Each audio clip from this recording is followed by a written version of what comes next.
Hello and welcome to Down the Local, the show that goes from pub to pub across the country and speaks to the punters about the subjects driving us all nuts at the moment. Tonight, we're at the Horseshoe in London Bridge!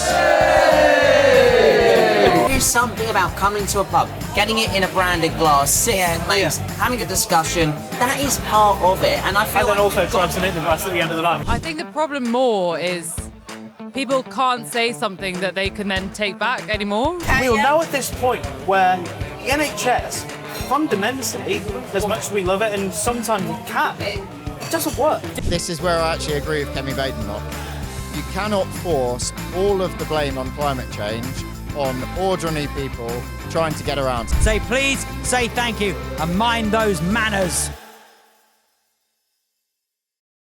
Okay, and let's meet tonight's panel, shall we? First up, we have Matthew Goodwin-Freeman, who is a political commentator.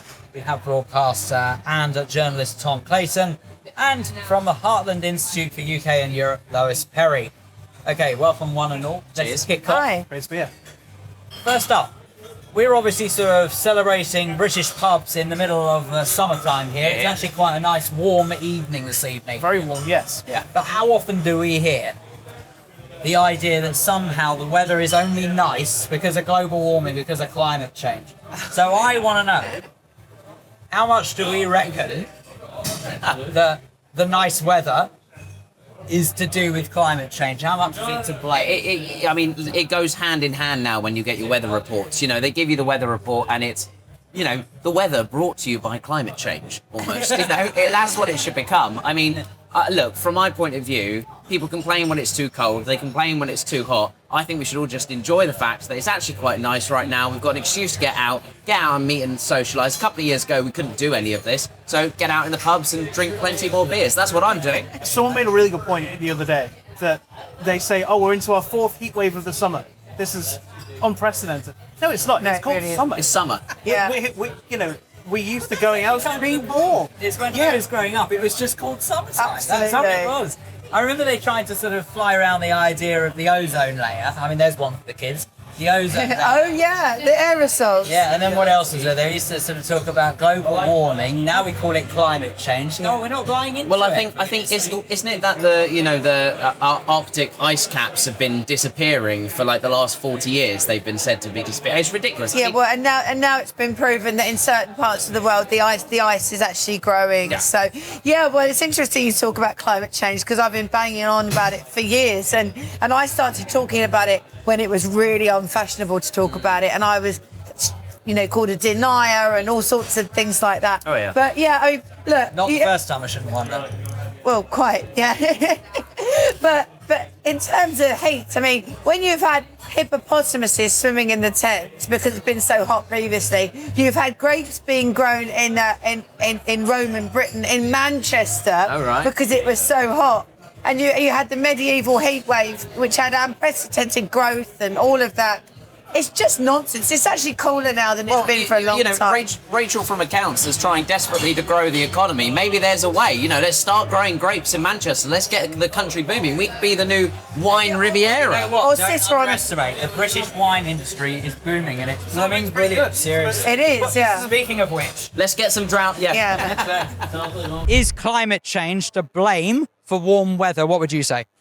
It probably plays a part, but when we live in the UK and we are in a big, well-changing world, we need to recognise in the UK that we only play a small part in climate change. That's what I would say. I'm not a scientist, but I think all the evidence that I do know points in that direction, yes? So I think all the data and the stats would point towards climate change being the problem for warm weather. I listen to the people that actually are the experts, the scientists. So, yeah. I was just thinking, right, I've obviously got to go back by train later because heaven forbid I should be allowed to drive in central London. And it got me wondering before, is this country's problem with motorcars? I don't understand why we treat them like almost vermin. It's very strange. I mean, dare you have freedoms and four wheels? I mean, it's unacceptable. I don't get it. As a driver myself, I love the freedom of getting a car. I remember, the moment I got my driver's license, the freedom to go wherever I wanted.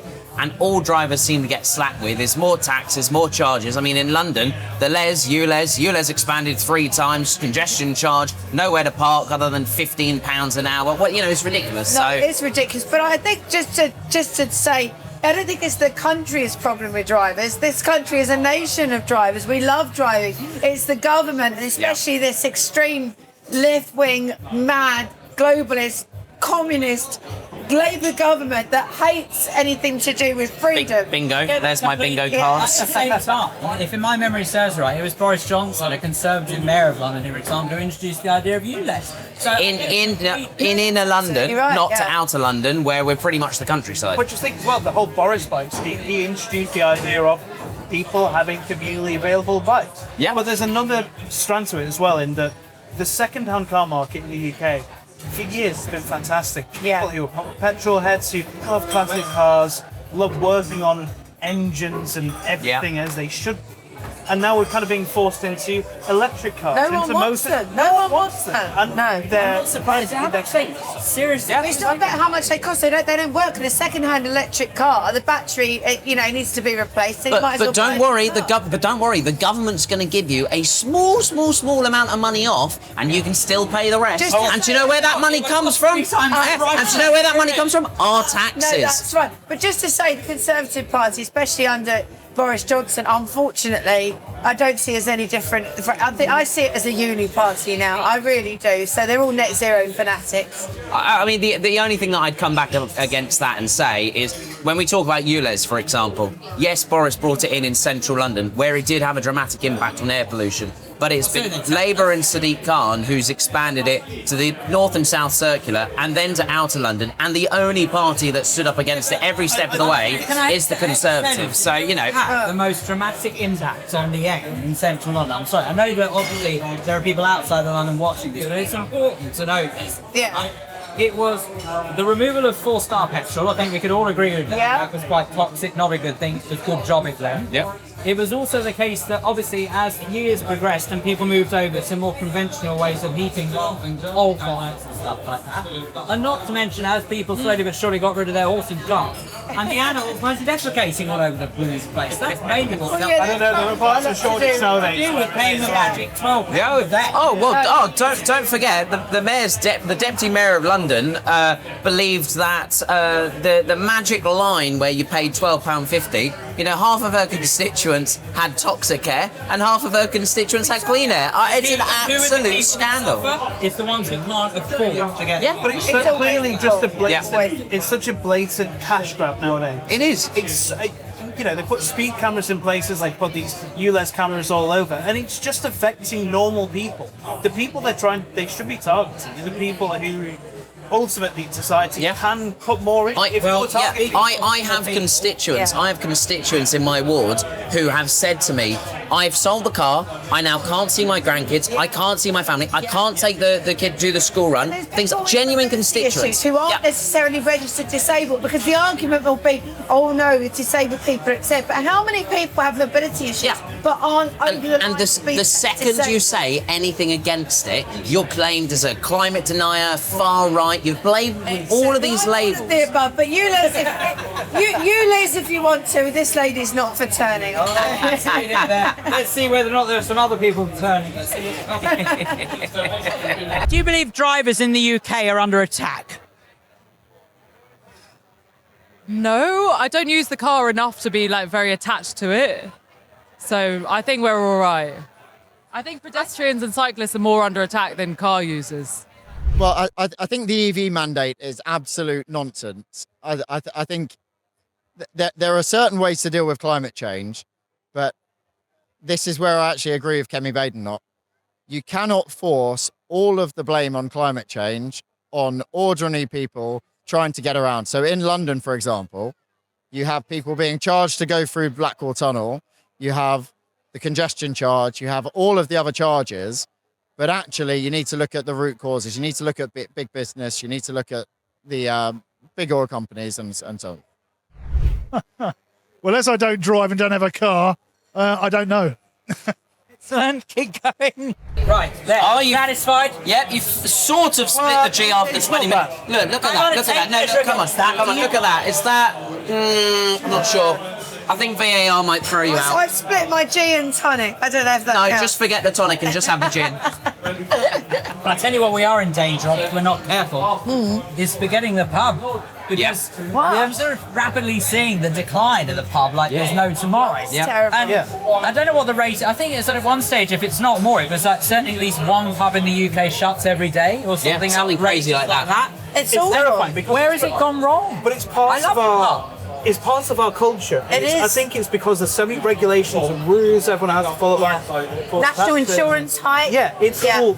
Yeah, everyone has to abide by certain things. And I'm not saying we should break the law to keep pubs open. That's maybe not a great thing. What do you think about the new law, though, where if somebody says something, I don't know, against trans or whatever, the publican can be held responsible for banter that's in the pub? Yeah. That's the new law that Angela Rayner has. Yeah, well, that's the thing. Let's be careful what we say then. I was going to say, Hey, listen. We're dead. We'll say what we want. If they want to throw us out, good luck to them. You know, the fact is that British pubs are exactly that. They are British. They're part of our culture, as you said. What I find really disappointing is with supermarkets now, it is so much cheaper to buy a crate of bottle of beers and you can go and have your drinks at home. There is something about coming to a pub, getting it in a branded glass, sitting with mates, having a discussion. That is part of it, and I feel. and then like also trying to make the glass at the end of the night. Oh well, I wouldn't dare comment. That would probably get you locked up for like 2 years. That's true. Actually, I didn't do that. But I mean, You also. get a round of drinks in first. Well, I was going to say, come on, you lot, hurry up. We've got to be supporting our pubs, and I'll do everything I can. You know why? Because I often get accused of drinking too much. I'm trying to be a lady. Change with that, you're taking the whole blooming show so far. But I remember as a kid, it's so important. Like that idea of going into the pub on a Friday night. Yeah. It was brilliant. It was fantastic. That's it. Look forward to it growing all up. week. Yeah, I think what's interesting is that you mentioned the C word there. No, not that C word. Culture, right? It's part of British culture. And I can't help but wonder whether or not, as we sort What of... did you say? Culture. Yeah. Cut. All right. You said the C word and then you said culture. Yeah. Oh, right. Don't worry, we'll bleep that bit out. Don't worry. Right, we're definitely stars here, definitely. Do you know now why she can't have more than one? Anyway, right, as I was saying, part of British culture. That's all funny as well. There's a language barrier now. Do you think as we sort of hurtle towards this newfound world of multicultural Britain, could it be that there is just, well, there are so many people potentially, I don't know the exact numbers, so don't misquote me, but so many people who potentially the pub has never been part of their culture. No, Maybe, I think been on the pub. There are parts of the country where I think actually the pub is still the central point. Yeah. You know, I come from a fairly rural part in Yorkshire. I used to go to the pub on a Friday night. Everyone was there. You catch up on the week. I was trained out to me, darling. You know, you look He can't be a broadcast journalist if he's got a Yorkshire accent. I think Barnsley accent. I tell you. It came back then a little Yeah, oh bit. yeah. But yeah, you look around here today. I mean, there's still plenty of people here. No, you're absolutely If you right. look at it, the majority of those people will be British, and it'll be the British thing to go. What does the pub mean to you? Well, it's meant to be a place of recreation, social interaction, and probably some sort of fun. Catching up with mates, having a beer, relaxing, just getting drunk normally, disgracing yourself, And after me own art, well done. all that. Beers, sun, honest chat, good, nice, catch up. I haven't seen you for a while. Let's talk about anything. I'd say it means culture, fun, friends, good vibes, good times, happy place. And booze! Hey! Thirsty work. Actually, speaking of thirsty work. Yeah, come on, what's going on? I mean, come on, you got to get another round, mate. It's your round. I see a load of empty glasses. That can only mean one thing. Time for a round and a rant. Yeah. Time now for a round and a rant. It's very simple. Whilst I'm getting the drinks in, people might walk past as they go to the gents. It's no worries at all. But I'm still going to have my say and get my frustration out. Because as far as I'm concerned, manners is what's driving me crazy at the moment. I'm sick of it. How many times do you hold a door open for someone, they waltz in, okay, I appreciate I dressed like a doorman, but you could still say thank you. What about in the car? we were speaking about the cars earlier on. If I let someone go when coming out of a turning and they don't say thank you to me, it's just rude, I tell you. Whatever it is, as far as I'm concerned, manners in this country has gone to the dogs. Britain, wake up. You need to start becoming more polite, as far as I'm concerned. Say please, say thank you, and mind those manners. I'm thirsty. Here we go. Yay! Probably does that. Very nice. There we go. I'm pleased you lot are thirsty. Right, what have we got here? We've got ourselves a pint of Amstel. Thank you very much, sir. We have a Brixton. Thank you. Wow. We've got ourselves a Slim Gin and Tonic. I've got the ladies driving. Pint of Guinness where apparently I have to hit the G-spot or something stupid. And You said it ours. what? Save that for the extras.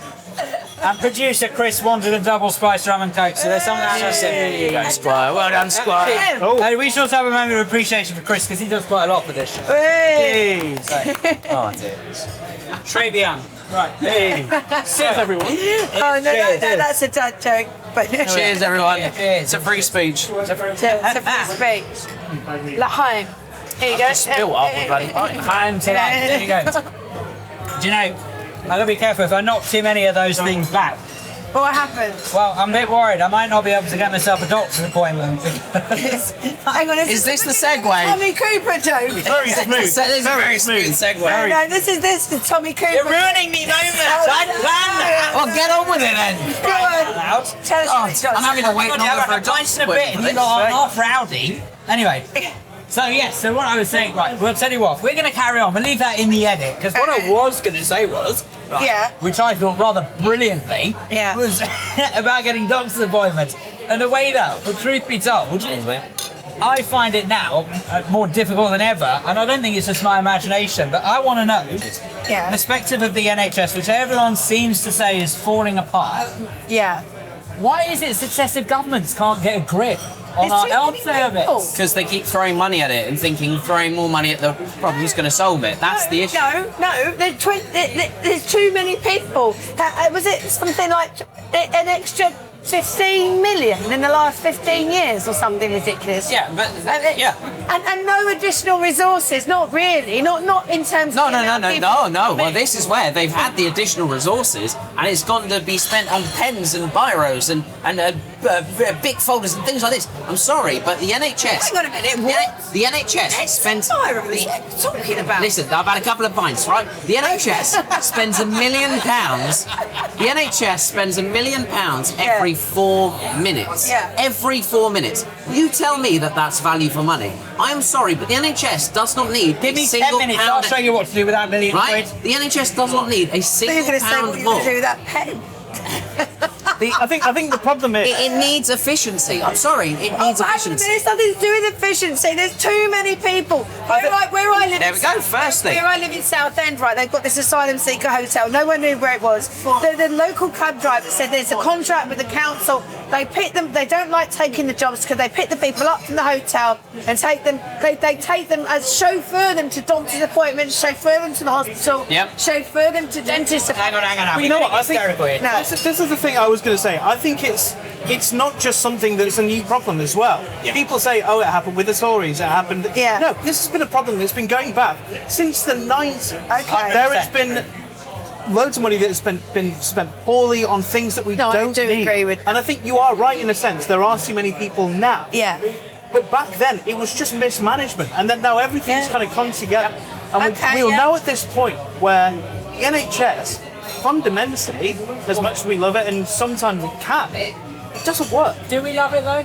Well, I mean, I think so. we like the principle. I don't think we like the I way think it functions. COVID's changed everything. I think Yeah. we did. There used to be, What? God bless the NHS, not since COVID, with the nurses doing stupid dancing and no one. But the fact is that governments of all colours have thrown more money at the NHS. It does not Because they need don't more want money. to touch it through fear of being But I'm sorry, but well, that's You know where what? we need a bold government that is actually going to reform the NHS and rip it to shreds and build it up again. And I'm sorry, but everyone in the country will say it. Everyone will say it in this pub. They will say, "Ah, yeah, do you know what? I waited too long for my appointment. I don't mind if they actually try and fix it for me." So I was watching, right, a couple of months ago. It flashed up, I don't know why it did, flashed up on YouTube. Yep.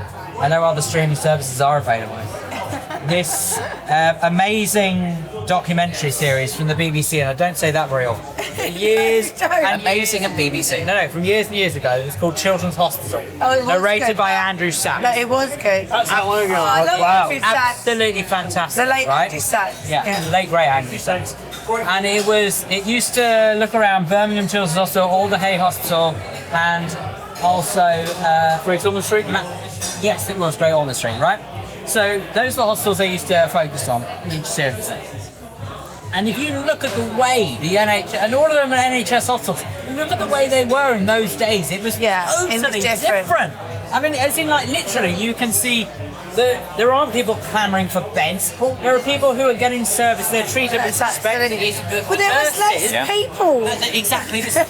But the nurses aren't being frantic or having to spend like 2 seconds with a patient. No. They actually had time to... But I will say that my experience of hospitals fairly recent hasn't always been that bad. Yes, you can tell that there are points when there needs to be funding, there needs to be renovations, there needs to be work done to it. Yeah, completely understand that. Right, I think it's time for us to sup up, I'm afraid. 'Cause What? I think we've reached the limit. Have we? Yeah. But I'm not driving. Before we all get I'll tell you what, you cancelled. guys carry on drinking. I'm going to go find out what the Great British public think of. Good luck. Okay, Jeff. all right. Thanks very much. I'll come back and see you soon. Good luck. Thank you. What is your personal experience of using the NHS? I think they're brilliant. I think they're very overstretched, and I think they do the best from what they can do, and we're lucky we have free healthcare. What is your personal experience of using the NHS? I can answer this one. I love the NHS. They saved my dad's life last year, and they saved my sister's life this year. They can have all my money forever. I love them. X. That's through and through. Love them. Fully agree. Great experience. Look after them and give them more money. Yeah. Yeah, I mean, they're overworked. I feel like that's horrendous and they need to be paid more. Well, so 2 out of 3 times I've been to the NHS. I've been in A&E. I only use it very sparingly. But when I've been there 2 out of 3 times, I've walked away because it's been so long and so long-winded that you just can't see a person to diagnose it. And you have to end up going home and just accepting the fact that you may have something wrong with you, but you can't get it sorted. My personal experience has always been positive. I haven't personally had to use the NHS that much in like physical health, mental health. It's been a mixed bag. Sometimes really good once you're in the system. Sometimes it's a complete shambles. Yeah, I think we all feel that. Thirsty work, this. Yeah, I was going to say, you've not split the G yet. I mean, come on, that's disappointing. it's a crucial part That of modern sounded culture. really wrong. It's a tradition. It's a pub tradition. I'm I sorry. want to point out, I am free to do whatever I want, and let it be known that speaking of free, You just can't tweet about it, just to say. Well, you need to Don't split tweet the about G, don't tell apparently. me that. We're also free that you're wrong for not splitting the G, so... Have you not finished? Free speech is what I want to talk about. Right? Well, that's the point. We're stopping your free speech. Yes. You're cancelling me, I tell you. Exactly. Here. Right, go on. Let's get on with What it it. is I want to find out actually, because I'm absolutely convinced that even in a short time, I say shortest time as I've been on the planet, sadly it's not such a short time anymore. I think in my mind it's not really.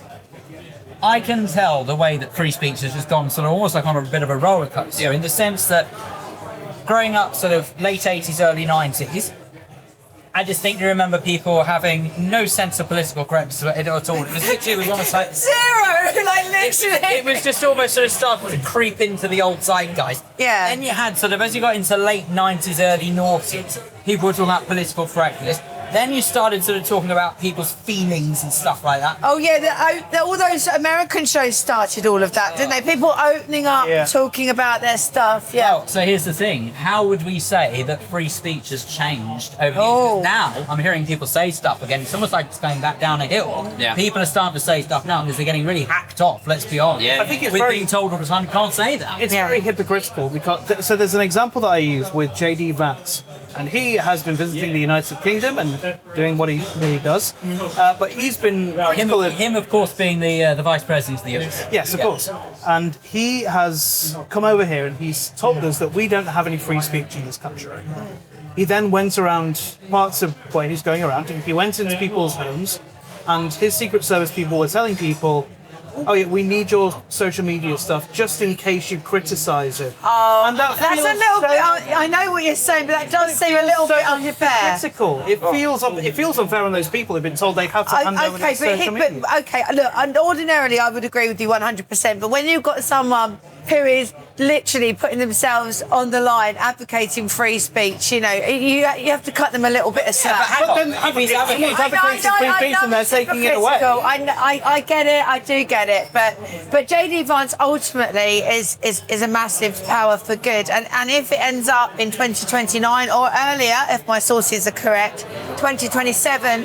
That you've got Vance about to come into the White House and Nigel Farage in number 10. We're going to have to be working closely. He does seem an Anglophile. He does. I think when we talk about free speech generally, what people are fed up with is the levels of these extreme cases. People getting locked up for tweets, police knocking on the doors to warn people not to. Disgusting. They're allowed to go to protests, The but to streets, be not careful. tweets. I mean, that's the problem. We are living in, a country where crime is out of control. Yeah. In London, a phone is stolen every 6 minutes, for example. Yeah. It's You may maybe look at my phone. well, no, that's the point. That's the point. People are living in a country where our base. Oh, well, there you go. Well, it's fine because you won't get prosecuted under this man. No, but this is the thing. But actually, it's the kind of the point. I would say People fed up with the extreme cases. As much as I completely agree, crime is out of control, and of course, it would be quite nice if the police and the government would seem to tackle it somehow. We also must be aware that breaking the law is breaking the law, and I don't really like. It doesn't sit comfortably with me when we say, well, this person's committing a less serious crime, and therefore let's ignore it because a more serious crime. Hold on. At the moment, you've got rapists and criminals being let out early. 40% of their sentences, and they get let out. And then you've got their cells being replaced by people sending tweets, putting things out there, and calling out the government. I'm sorry, but that is what people are fed up with. You are told when you're a kid that crime is, crime's bad. You get arrested, you go to jail. Not anymore. Like how certain people seem to be allowed to. So there's a checklist, isn't there, of people that are allowed to. Ricky Gervais, certain politicians, Ricky Gervais, the politician. No, I'm just saying Ricky Gervais, certain comedians and other politicians. There's certain people, that have a sort of free reign. I say pretty much what I want to. No, but it's the other way around. The people who are allowed the free reign in this country are the hard left and the fluffy left, like Antifa and Stand Up to Racism. No, I get it, but all of these protests recently, it's Antifa, Stand Up to Racism, and the lovely fluffy left who've been turning up to them, They're disgusting. Exactly my point. They've been turning up to these protests, egging on the people who are peacefully protesting, the mums and dads who are scared for the safety of their community. And what do we see? It's the mums and dads who get locked up, not Antifa. Come on, you and I can't get a bloody word next. Let's go have free speech. Go on, Do you feel that you have freedom of speech in this country? Not really. Why not?